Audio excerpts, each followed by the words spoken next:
Здравейте! Сега ще ви покажа как можете лесно да си направите панделка, като тази, с която можете да украсите подарък, коледна елха или каквото е необходимо. В случая аз съм използвала една 2 см като широчина едноцветна сатенена панделка. Необходими са още една ножица и запалка или нещо подобно, с което можете да обгорите краищата, така че да не се разнищват. Разбира се, тази панделка може да бъде изработена от различни материали, различни видове панделки, както като широчина, така и като дължина, за да се получат различни размери. Ето това е приблизително големината, която се получава от широчина 2 см. Дължината, която съм използвала, е приблизително около 40 см. В момента не разполагам с линия, за да я измеря точно, но имайки предвид, че това е около 20 см, го нанасям два пъти, отрязвам края.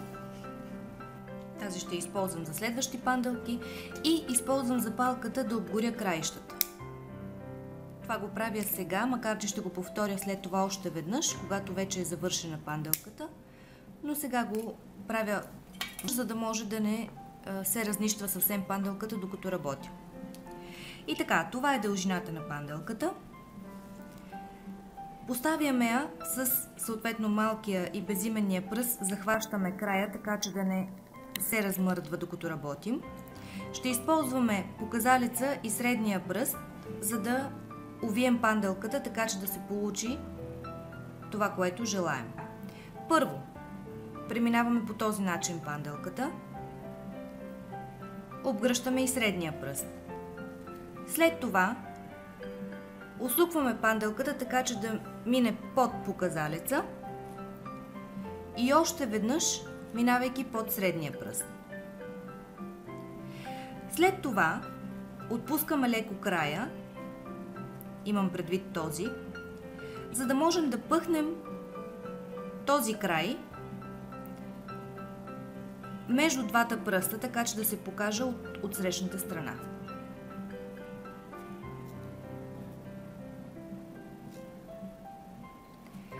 Прехлупваме панделката по този начин и целта сега е този край да мине под ето този възел.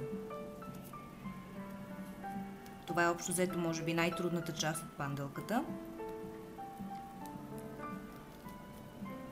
Ето така. Когато пъхнем по този начин панделката, се образува един възел, който при издърпване на края се затяга и по този начин ние правим самата панделка. Ето така. Сега, в случая аз леко събрах пръстите и се получи по-малка панделка, виждате, от тази. За сметка на това пък тези два края са по-дълги. Ако искате да отпуснете панделката, разхлабвате възела лекичко и разширявате пръстите. Това можем да го направим и след това, когато извадим панделката вече от пръстите. Изваждаме панделката, за да можем да я оформим.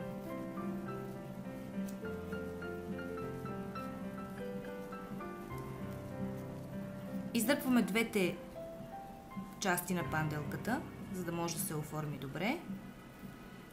Ако хванем горните два края, ние можем да регулираме големината на тези две части на панделката, като внимаваме да не се развърже.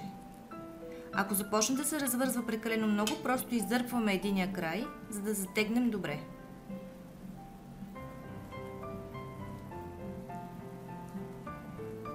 Оформяме добре панделката, така че да ни харесва и да е симетрична. И когато тя е готова, сега ще ви покажа още един начин. Отрязваме краищата не прави, а по ъгъл.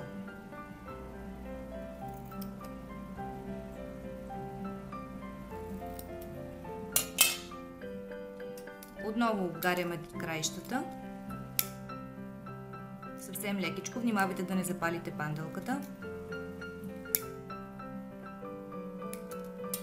По този начин запечатваме двата края. Тук ще получи малко по-остър край.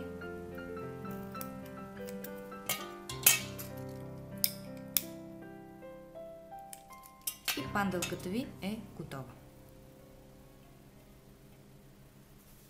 Благодаря, че гледахте видеото.